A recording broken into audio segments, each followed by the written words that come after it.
My husband lied that I was pregnant at our charity party to hide his mistress's bab. So, I exposed the truth and ended his double life. Owen and I had been married for 5 years when things started feeling off. It wasn't just the normal stuff, the phone guarding and late nights. It was the cruel little comments that started piling up. "Maybe if you lost some weight, I wouldn't need to work so late," he said one night when I questioned him about coming home at 2 a.m., smelling like perfume. Or the time he accidentally showed our friends a terrible photo of me sleeping with my mouth open, captioned, "Living with this every night," in our group chat. When I confronted him, he said, "Learn to take a joke or people will think you're pathetic." There was the dinner party where he interrupted my story to tell everyone, "Don't mind her. She gets confused about basic facts. It's cute, but embarrassing." Then he patted my hand like I was a child. My best friend texted me later, "Are you okay? Owen was being a complete jerk to you. Ebershav. Every year we hosted this huge charity fundraiser at our house. It was my thing. I organized everything. I invited 50+ people, including all our families, friends, co-workers, and neighbors. I'd spent months planning this one because we were raising money for a children's hospital where my niece had received treatment. The night of the event, everything was perfect. We'd raised almost $15,000 in donations. People were having a great time, and I was feeling proud of what we'd accomplished. Then Owen asked for everyone's attention. He clinked his glass and said he had a surprise announcement that couldn't wait. My first thought was he'd secured some big donation. Instead, he pulled out a small jewelry box and got down on one knee in front of me. Everyone gasped. We were already married, so what the fuck was happening? He opened the box to reveal a diamond eternity band and announced to the entire crowd that I was pregnant after our long struggle with fertility. I was stunned. I wasn't pregnant. We weren't even trying. But before I could say anything, the room erupted. People were crying, cheering, hugging me. My mom broke down sobbing. Her first grandchildren. His parents were already discussing names. My boss was there promising me extended maternity leave. Owen slipped the ring on my finger, hugged me tight, and whispered, "Just go with it," in my ear. Then he kissed me deeply like we were having this beautiful moment. I felt physically sick but couldn't process what was happening fast enough to react. For hours I had to pretend. People touching my stomach, giving me advice, asking about due dates. Meanwhile, Owen was beaming, accepting congratulations, acting like father of the year. I was trapped in a nightmare while fundraising for children's cancer. I couldn't even escape to cry because it was my event. When everyone finally left, I confronted him. He laughed it off. He said he thought it'd be cute to announce it this way, and we could just tell everyone I lost the baby in a few weeks. Who does that? When I pressed harder, he got annoyed and said I was overreacting and should be grateful for the expensive ring. I couldn't sleep that night. His behavior was so bizarre, so cruel. Around 3 a.m. I heard his phone buzz. He was passed out drunk, so I checked it. There was a message from Steve W. saying, "Did she buy it? Is it done?" My hands shaking, I opened their message history. Steve wasn't Steve, it was Tracy, his pregnant girlfriend of 18 months. The announcement was Owen's sick solution to explain why he'd need to be supporting a friend through tough times, when actually he'd be with her during her pregnancy. I scrolled through hundreds of messages, pictures of them together, screenshots of my personal calendar so he could plan their dates when I was busy, pictures of me that he'd sent her to mock. He'd been sharing our most intimate conversations, financial details, the final blow. They'd been in our home while I was at my mom's birthday weekend. They'd slept in our bed, taken pictures in our shower. She'd tried on my clothes, and they'd taken the pregnancy test that morning. She actually was pregnant with his child. I didn't confront him. I made a plan. Over the next week, I pretended everything was normal. I contacted Tracy privately, and surprisingly, she had no idea Owen was married. He told her I was his unstable sister who lived with him because I couldn't function alone. The pictures of us together were explained away as keeping up appearances for family. She was devastated. We met secretly. She showed me more evidence, love letters, gifts, plans they'd made for their future. He'd bought them tickets to Paris for a baby moon using our joint account. He'd been systematically stealing from our savings to fund his double life. Over $10,000 gone. 3 weeks after the announcement, I organized a pregnancy celebration dinner at our house. I invited everyone who'd been at the fundraiser, family, friends, colleagues, neighbors. Owen was nervous, but played along, thinking I'd finally accepted the lie. As everyone gathered, I stood up to give a toast. I thanked them for coming, to celebrate this special time. Then I announced I had a presentation about our journey to parenthood. So yeah, picture this. Our living room is packed. The same people who just a few weeks ago were hugging me, crying, telling me how happy they were, are all back in my house, plates of catered Italian food in their hands, wine everywhere, my mom literally beaming from ear to ear. Owen's got his arm around me, squeezing my shoulder like he's the world's proudest husband. I can feel my jaw clench every time he does it, but I smile because I have worked so damn hard for this moment. Honestly, if you've ever had to fake joy while your insides are boiling, you know the feeling. My stomach was in knots. I was sweating in places I didn't even know could sweat. My hands were shaking so bad I almost dropped my glass. But I kept it together because I knew what was about to happen would be worth every second of this humiliation. I let everyone settle in. People are chatting, passing around baby name books. I kid you not, someone actually brought one. And Owen's dad is already offering to build us a crib. My mom is whispering to my aunt about knitting tiny hats. God. I stand up, tap my glass, and ask for everyone's attention. Owen looks at me with this smug, "See, I told you this would be fun" sort of smile, and I want to slap it off his face, but I don't. I just smile back. "Thank you all for being here," I say. "You've all been so supportive. It means the world to me and Owen." I swallow so hard I almost choke. I told you I'd have a little presentation about our journey to parenthood. So let's walk down memory lane together. I hook my laptop up to the TV and start the slideshow. At first, it's just normal stuff. Photos of me and Owen from when we first met in the airport for those asking because we got stuck on a delayed flight and ended up sharing a $12 sandwich at 2 a.m. Not a cutesy rom-com story, but whatever. Our wedding, vacations, dumb couple selfies. The crowd is eating it up, laughing, awing, and then I flip the slide. The first text appears on the screen, a screenshot.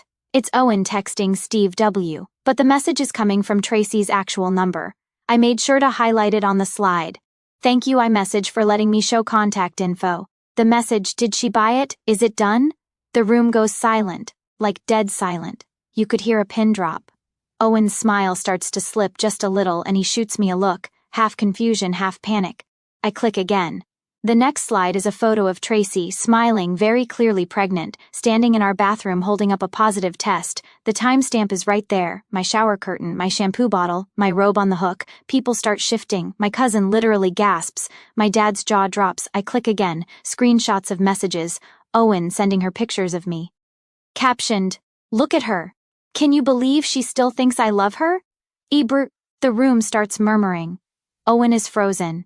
He tries to stand up and say something, but I just raise my hand and say, "Sit down."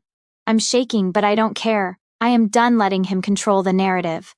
Next slide. Bank statements. Transfers from our joint account to some Paris travel fund. Receipts for gifts. A plane ticket to Paris in both their names. I zoom in on the dates right after my miscarriage. The room is starting to turn on him. His mom looks like she's about to throw up. I keep going. More messages. Tracy's love letters to Owen, photos of them in my clothes in my bed. My best friend covers her mouth, looks at me like she wants to kill him herself. The final slide, a WhatsApp from Owen to Tracy bragging about how easy it was to convince the crazy sister, me, to host the fundraiser and how he'd use the pregnancy as cover to spend more time with Tracy once her belly started to show. I put that one up for a solid 10 seconds, just letting everyone read. I wanted it burned into their memories. And then I close the laptop. I look right at Owen, who is now white as a sheet, sweating, stammering, trying to explain himself, but honestly, he can't even string together a single coherent sentence. He's looking around for a friendly face, but there's nothing. Not even his mom will look at him. I say, "So Owen, do you want to tell everyone the real reason you needed so much support lately, or should I keep going?" He tries to talk. He really does. He stands up, starts blabbering about me being unstable, that I'm confused, that it's all a misunderstanding. He says Tracy is just a friend, that the texts are out of context. Yeah, out of context. Try me. At this point, my mom, my sweet, gentle, cardigan-wearing mom, stands up and walks over to him. She looks him dead in the eye and says, "Get out of my daughter's house." And then, in front of everyone, she takes the ring off my finger and throws it at him. It bounces off his chest and lands in his pasta. I swear to God, I almost laughed. Owen tries to grab my arm, but my dad steps in, shoves him back. There's yelling. My uncle steps between us. A couple of his friends try to intervene, but my sister is already on the phone calling Tracy. I had warned her ahead of time that she might need to show up. Tracy, to her credit, is already parked outside with her mom. She wanted backup, and honestly, I get it. So, what happens? Tracy walks in, pregnant belly and all. She makes eye contact with Owen and just says, "You told me she was your sister." The room erupts. His parents start shouting at him. My mom is crying. My best friend is hugging me so tight I can barely breathe. Tracy's mom is fully ready to throw hands, and Owen, he tries to run. Actually tries to run out of the house. Except my neighbor, bless her, 5'2", retired volleyball coach Hart, blocks the door and says, "You're not going anywhere until you explain yourself." So now he's trapped, surrounded by everyone he's lied to for years, and he has no idea what to say. He finally starts yelling at me, calling me vindictive, crazy, saying I'm ruining his life, that I set him up. I let him scream, "I don't care. I am shaking, but I am not moving. Not this time." I look at everyone and I say, "I'm not pregnant. I was never pregnant. But Owen's girlfriend is." I motion to Tracy, who is now sobbing into her mom's arms. He's been lying to all of us, stealing from me, cheating, gaslighting me for years. I turn to Owen and say, "You're done here." My dad opens the door. Owen finally bolts, slamming into the porch railing on the way out, nearly falling down the steps. That night, I barely sleep. The adrenaline is insane. I keep replaying everything in my head. My phone is blowing up with messages. Some people apologizing for not seeing it sooner. Some just checking I'm okay. Tracy and I end up texting until 3 a.m. She's devastated, but also relieved in a weird way to finally know the truth. But the fallout? Oh, the fallout is just beginning. Owen's stuff is still in the house. His parents are texting me, begging me not to press charges. My boss is asking if I need time off. Tracy's mom wants to know if we can meet. And Owen, he's about to find out what happens when you humiliate and betray the wrong woman. If you think this is wild, just wait for what happens next. I am not letting this end quietly. Part 2 coming soon. So if you read my first post, you know what went down. If you didn't, buckle up anyway, because things since the slideshow have been just a level of chaos I wasn't prepared for, even after nuking my own living room in front of like 50 people. I keep thinking surely I've seen the worst, right? Nope. If anything, it's like people saw the fireworks and just decided to set their own lives on fire for a turn. It's been a few weeks since that night. I guess I should start with the immediate aftermath because, LOL, apparently you can't just drop a bomb like that and then expect your phone to stop vibrating for the next 48 hours. I was getting texts, DMs, even a couple of old-school voicemails from people who'd been at the dinner and people who'd only heard about it secondhand. My notifications were so insane, I genuinely thought about throwing my phone into the compost and starting fresh. At first, most of the messages were classic, "OMG, are you okay?" And I can't believe Owen did that. But it didn't take long for the spin to start. Owen somehow, despite being the actual definition of caught, started reaching out to people, mutual friends, some of my own extended family, plus his entire side. Obviously, I know because my cousin Savannah sent me a screenshot. Owen telling her that I'd lost it, that I'd hacked his phone and fabricated messages because I couldn't handle him leaving and wanted attention. I mean, the sheer audacity. But it worked on some people, especially the ones who are conflict avoidant and just want things to go back to normal. There's always a subset, right? People who don't want drama because it makes their lives messy. Here's the part that still makes my jaw clench. Owen's parents, who were at my house for the whole reveal, did not call me. Not even a "how are you doing?" Instead, his mom texted my mom saying it was unfortunate how the situation was handled and that maybe it would be best if Owen could come by to collect his things without further escalation. My mom, who is usually the most patient, cardigan-wearing, tea-brewing person alive, called me and I could hear her practically hissing down the line. She said, If anyone is doing the escalating, it's their son. I wanted to laugh and cry at the same time. Owen, meanwhile, was blowing up my phone with messages that got progressively nastier as the hours ticked by. At first it was a lot of, "Let's talk like adults, and we can fix this if you just apologize for embarrassing me." Apologize for exposing his actual double life. I have no words. Aber. When I ignored him, it turned to threats. He said he'd make sure everyone knows what you've done, that I'd be sorry when people find out who you really are. He even accused me of ruining Tracy's life and that I should watch myself because people talk. I blocked him. He started emailing, I blocked those. He started messaging through random numbers, then tried to get to me through mutual friends. He even called my dad. My dad, who has never liked Owen, not even at our wedding. Dad answered and just said, "Lose my number." I found out about this later when my dad showed up at my place holding his phone like it had a disease.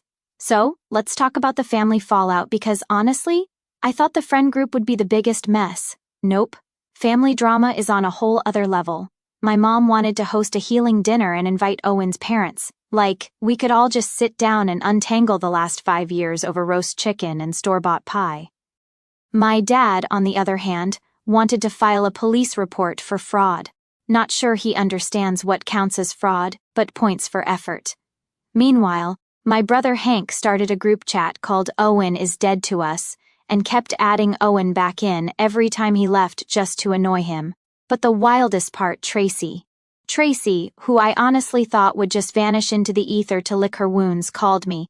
Not a text, an actual call. She said, "I don't know who to talk to. My mom is furious and wants to move us out of state. Owen keeps showing up at my work. I don't know what to do."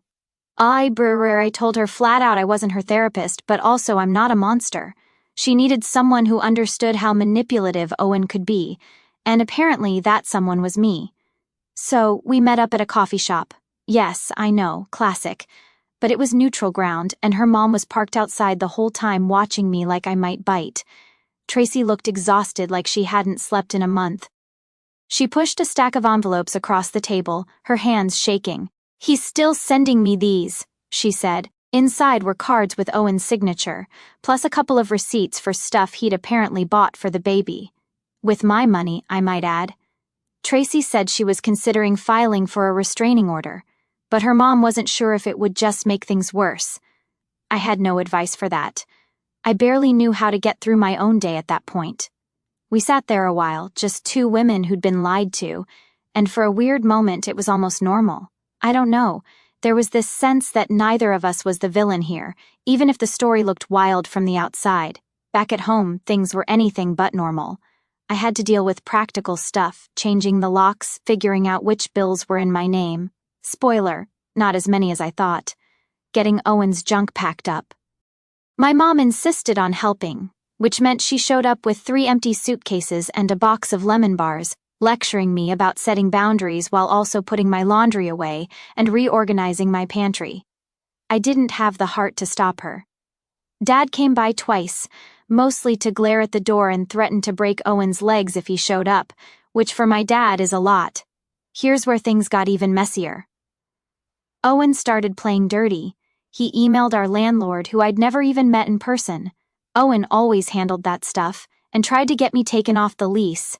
He claimed I was no longer a resident and was harassing him and his pregnant partner. I found out because I got an email from the landlord asking for clarification. I had to send over my ID, utility bills, and a copy of the marriage certificate just to prove I lived there.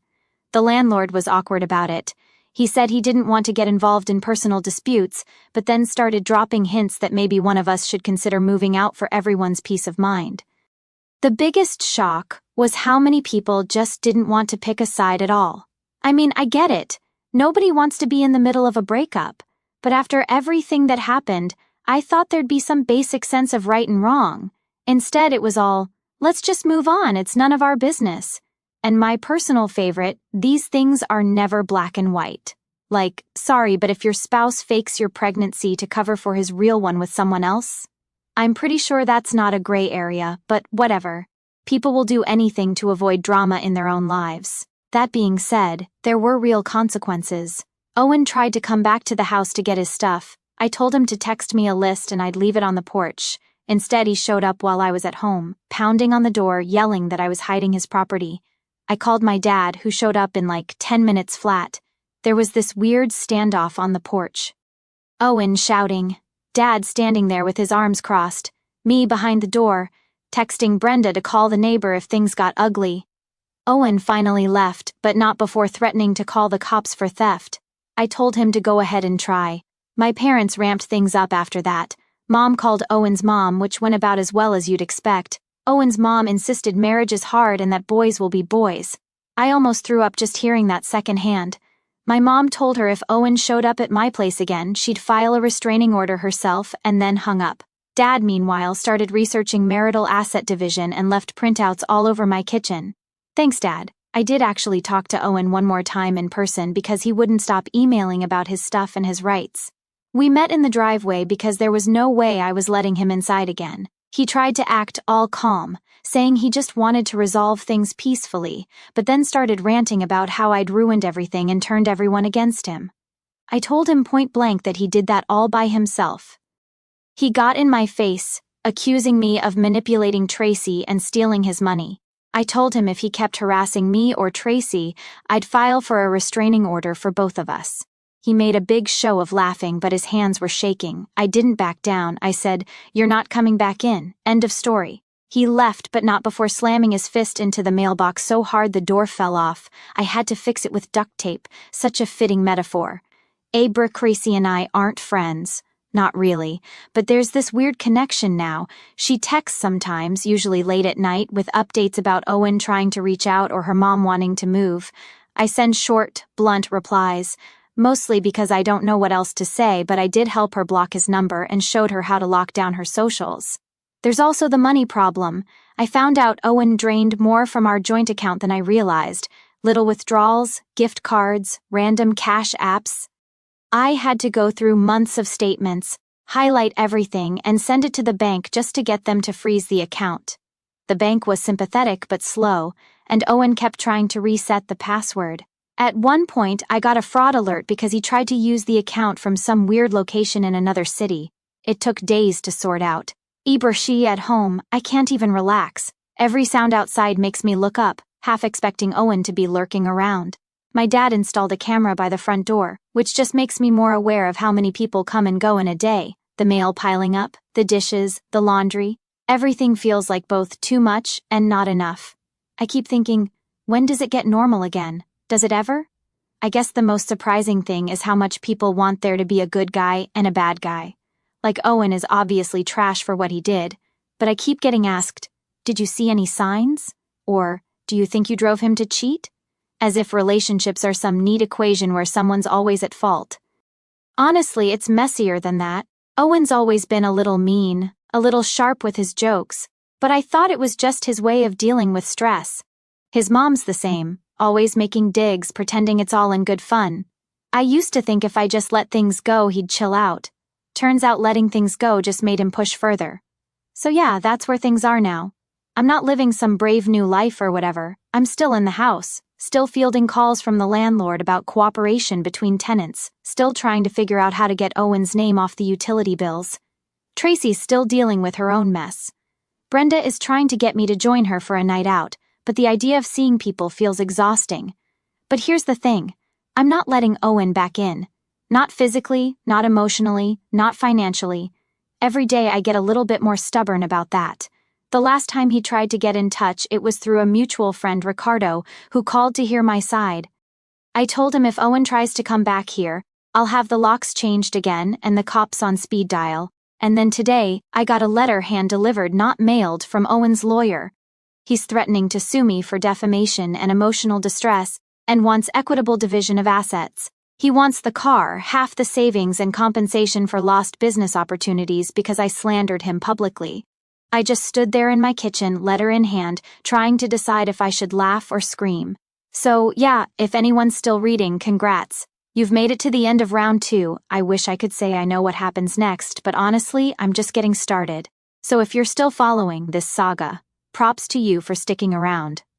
I honestly thought things would calm down after the lawyer letter, but LOL, I should have known better.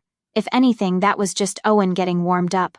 I swear the universe must be bored because it's just throwing new curveballs every other day. Let's start with the lawyer letter because that's pretty much where everything took off. The thing was hand-delivered, shoved under my door in a cheap envelope with my name spelled wrong. Classic. Inside the letter was full of legalese about defamation, emotional distress, lost opportunities, and Owen's demand for the car, half the savings, and compensation for public embarrassment.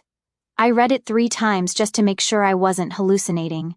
I texted a picture of it to my brother Hank, who immediately replied with, "Is this real or did he use ChatGPT for the template?" For a hot minute I considered ignoring it, but my parents were not having that.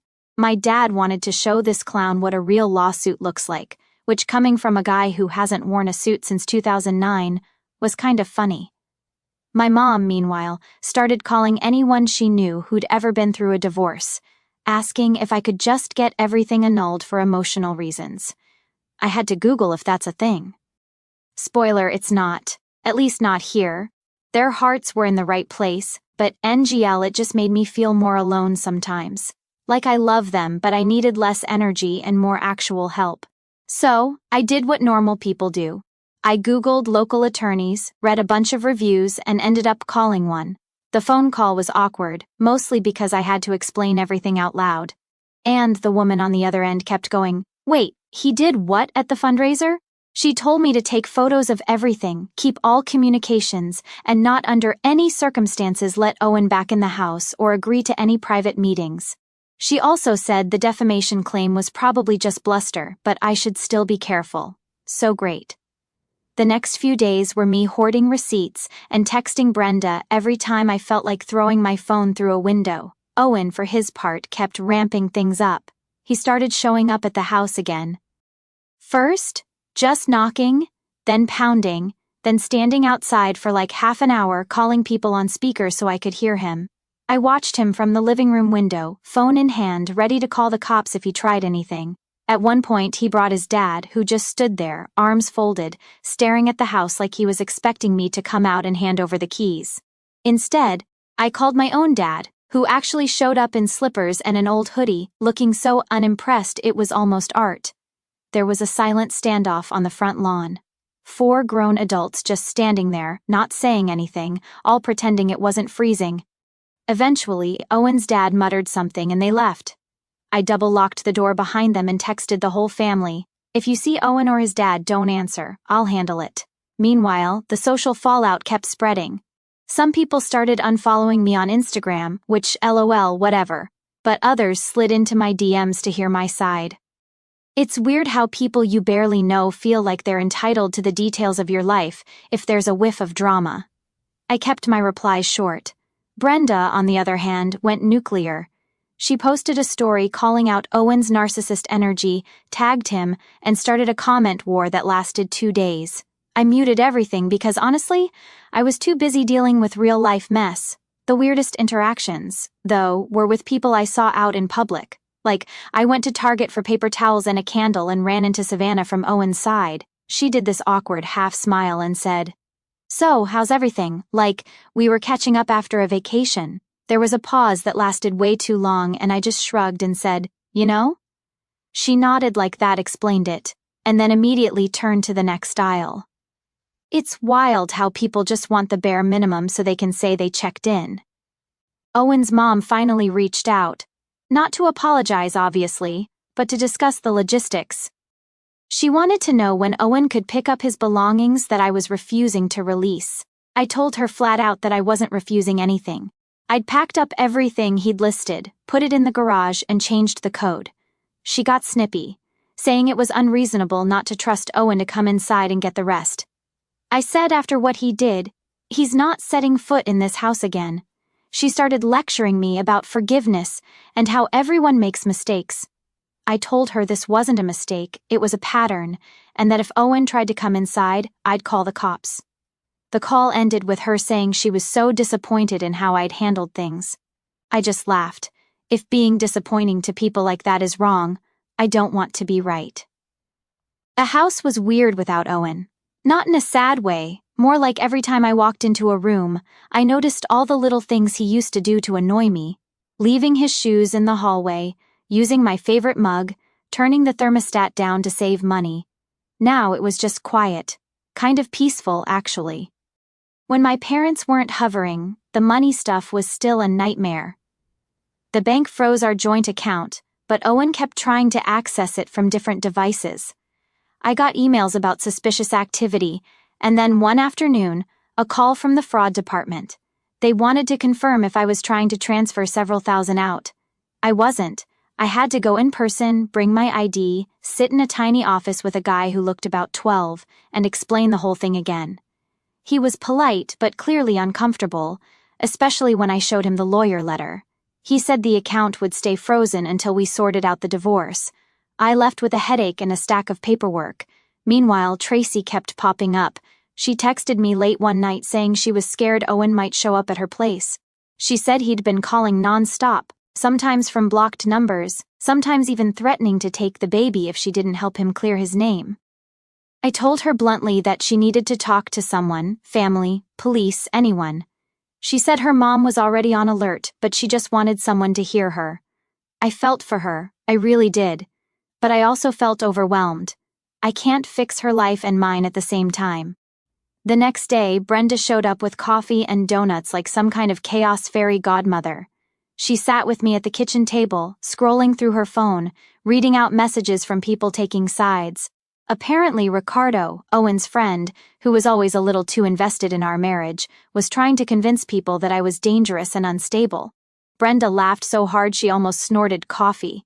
She said, "If you're the unstable one, I'm a yoga influencer." We both lost it for a minute, and honestly it felt good to just laugh about something. But then Brenda got serious. She asked if I'd thought about moving out, starting fresh somewhere else. I hadn't. The idea made me feel weird, like I'd be running away. At the same time, staying here meant living with all the ghosts of Owen's nonsense. Brenda said, "You don't owe anyone this house, you can start over." I told her I'd think about it, but I could see in her face she wanted me to go. Not because she thought I was weak, but because she was worried I'd never really be free if I stayed. My parents, of course, had their own opinions. Mom wanted me to move in with them just for a while, but I knew that would last maybe 2 days before we all lost our minds. Dad wanted me to stand my ground and not let Owen win. They started bickering about it at dinner one night, right in front of me like I wasn't even there. Mom said, "She needs support." Dad said, "She needs independence." I snapped that I needed them to stop arguing and let me figure it out. They both went quiet, which to be honest was a relief. Things came to a head when Owen tried to come back for his tools. He texted me first, said he'd be by at noon. I told him I'd leave them on the porch. At 11:30, he started calling, then texting, then calling again. At noon, he was at the door banging so hard the neighbor's dog started barking. I opened the window and told him his stuff was outside. He shouted that I was stealing from him, that he knew his rights, and that if I didn't let him in, he'd call the cops. I said, "Go ahead." He started recording me with his phone, narrating that I was refusing lawful entry. I rolled my eyes and told him to leave or I'd call the cops myself. He finally grabbed his stuff and stomped off, but not before kicking over the flower pot by the porch. Real mature. After that, I got a text from Tracy. She said Owen had tried to contact her again, this time through a mutual friend, Cecilia. Apparently, he was telling people that I'd brainwashed Tracy into turning against him, that I was jealous and wanted to ruin his life. Cecilia, to her credit, told him he was out of line, but she also texted me to say she hoped I could find it in my heart to forgive. I wanted to scream. Why is it always on women to forgive the people who hurt them? Things weren't just tense with Owen, though. Tracy's family was dealing with their own drama. Her mom called me directly, wanting to know if I thought Owen would really try to take the baby. I told her I couldn't predict anything, but that she should keep documenting everything just in case. She sounded tired, like she'd aged 10 years in a month. I felt a weird kinship with her, even though we barely knew each other. It wasn't all misery, though. There were weird, almost funny moments, like when my mom showed up with a box of baby clothes she'd bought just in case. She sat on the edge of my bed holding a tiny hat and said she felt stupid for believing Owen. I told her she wasn't stupid, just hopeful, and that wasn't a bad thing. She hugged me so tight I thought my ribs would crack. Dad popped his head in, saw us both crying, and immediately retreated to the garage. But the tension never really let up. Every time I thought things might settle, something new would happen. Owen filed a motion to have me removed from the property because I was creating a hostile environment. The landlord called again, wanting to know when this would all be over. I tried to explain, but he clearly just wanted to avoid drama. I started looking up apartments just to see what was out there and realized how expensive everything is now. Part of me wanted to just leave it all behind, but another part was stubborn. Why should I be the one to leave when I did nothing wrong? Things boiled over at the next family dinner. Mom wanted to invite Owen's parents to talk things out. Dad said, "Over my dead body." My brother Hank said, "Let's just egg their house." He was joking mostly. I lost it. I told everyone I was sick of being the only one who had to keep it together, that I was tired of being the bigger person. There was a long silence. Then Mom apologized. Dad apologized. Even Hank put his phone down and apologized. I said, "I just want a normal life again." No one disagreed. The last straw, for now anyway, came this week. I was coming home from the store, arms full of groceries, when I saw Owen's car in the driveway. I stopped cold. He was sitting on the hood, scrolling through his phone like he owned the place. I walked up and told him to leave. He said he just wanted to talk. I said there was nothing left to say. He said he'd take me down with him if I didn't make things right. I told him if he didn't leave, I'd call the cops. He got in my face close enough that I could smell his cologne and started ranting about how I ruined his life, how he could have had it all if I just played along. I told him again to leave. He finally did, but not before spitting on the ground and saying, "You'll regret this." So yeah, that's where things stand now, and something tells me it's about to get even messier. I guess this is the final chapter, or at least the last one I'm posting here, because at this point, my life barely feels like mine anymore. If you've made it through the last 3 rounds, congrats. You basically have a PhD in secondhand chaos. I kept thinking there would be a tipping point, some big moment where things settled. But honestly, it was like every time I thought I was getting my balance, something new landed on my head. After the driveway showdown, Owen on the hood of his car, threatening me, clutching groceries, and trying not to scream. I didn't sleep much for days. My phone was a landmine. Texts from Brenda asking if I wanted to crash at her place. My dad sending links to how to file a restraining order. My mom alternating between recipes and maybe you should just move home for a bit. Brr. Meanwhile, the legal stuff just kept grinding. The lawyer I'd found, let's call her Greta because apparently I collect Gretas in my life now, was decent at her job. But there's only so much you can do when the other side is like allergic to reality. Owen's lawyer sent another letter, this one demanding immediate mediation. Greta told me not to panic. It was just more posturing. But NGL, I felt like I was being stalked by paperwork.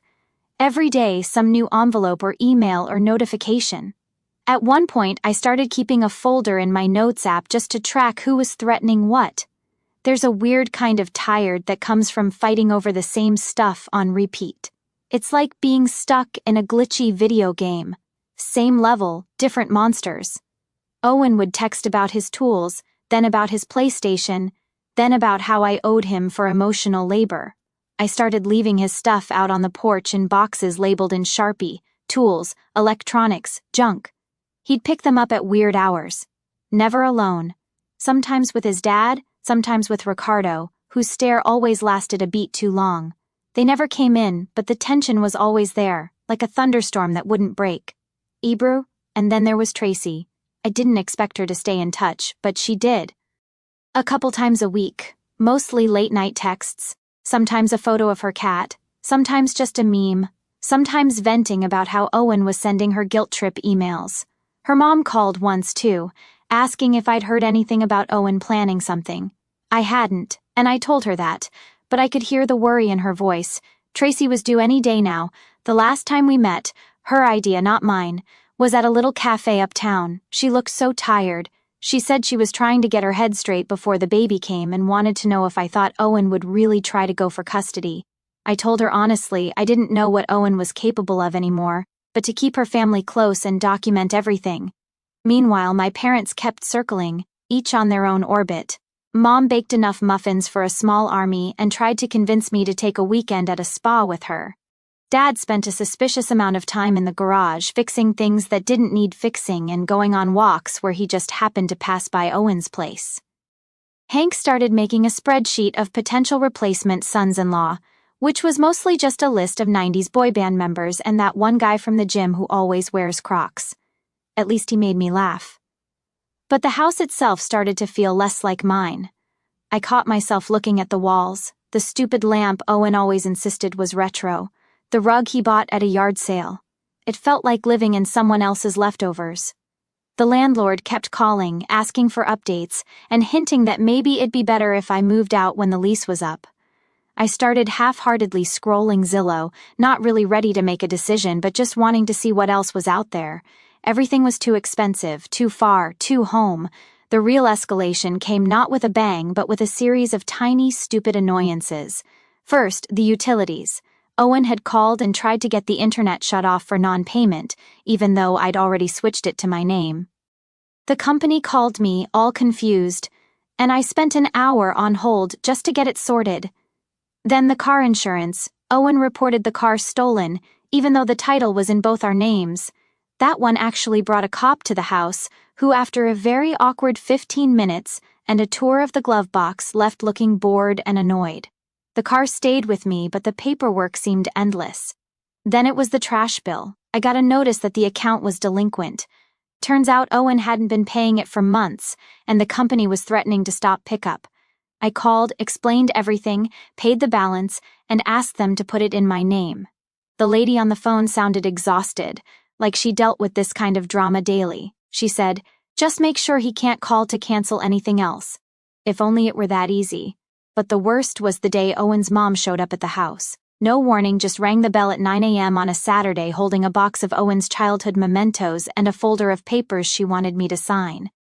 She started in with the same old lines. How boys will be boys. How I shouldn't make things harder than they need to be. How family is all you have in the end. I told her as politely as I could that I wasn't signing anything until my lawyer had seen it and that she needed to stop showing up unannounced.